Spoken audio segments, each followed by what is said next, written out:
ছোটবেলার লাটিম খেলা ও রান্নাবান্না আজও জীবন্ত লক্ষ্মীপুরে। স্কুল বন্ধ, লেখাপড়ার বাড়তি চাপ নেই, সামনে ঈদ, বাড়িতে খুশি, আনন্দও বেশ। সব মিলিয়ে লাটিম খেলা ও মাটির খেলনায় ফিরে যাচ্ছে লক্ষ্মীপুর জেলার গ্রামের শিশুরা। একসময় যে খেলাগুলো ছিল শিশুদের প্রধান বিনোদনের মাধ্যম, আধুনিকতায় মোবাইল হাতে পেয়ে তা হাতাতে বসলেও এখনো গ্রামের মাঠে ঘাটে তা চোখে পড়ে। ছোটবেলায় অনেক খেলা ছিল, কিন্তু সবচেয়ে মজার খেলা হলো আমাদের গ্রামাঞ্চলে লাটিম খেলা। লাটিম খেলাটাকে আমরা খুব মজা করে খেলতাম, কেননা অনেক বন্ধুরা একত্রে প্রত্যেকে এক একটা লাটিম নিয়ে আসতাম, এক জায়গায় মারতাম। মারার পরে কার উপরে কোন লাটিমে কোপ দেয়া যায় সেটা আমরা চেষ্টা করতাম।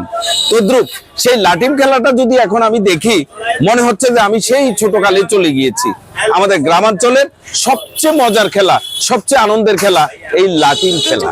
থাকলেও এই আনন্দ এখনো কমে যায়নি। আমরা ডালিম খেলতেছি। প্রযুক্তির আধুনিক যুগেও গ্রাম বাংলার শিশুদের শৈশব এখনো রয়ে গেছে সহজ সরল আনন্দে ভরপুর। লক্ষ্মীপুরের রায়পুর, উত্তর চরবংশী এবং কমলনগর হাজিরহাট এলাকায় আজও টিকে আছে ঐতিহ্যবাহী লাটিম খেলা ও মাটির খেলনার রান্নাবান্নার সংস্কৃতি। তা আজও চোখে পড়ে, বলছেন স্থানীয়রা। তারা বলছেন, ছোটবেলায় লাটিম খেলতাম, রান্নাবান্না খেলতাম। এখনো যখন দেখি বাচ্চারা এসব খেলে তখন খুব ভালো লাগে।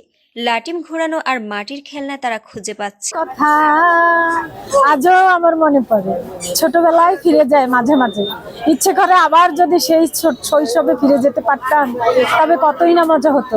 এগুলো করলে বাচ্চারা কিনবো, খেলবো, আমরা যারা বাবারা আছি তারা অনেক আনন্দ পাবো। আনন্দ, বন্ধুত্ব আর নির্মল শৈশব। আর শিশুরা বলছেন, আমরা লাটিম ঘুরাই, খুব মজা লাগে।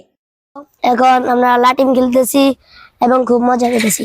একসাথে খেলে আরো আনন্দ হয়।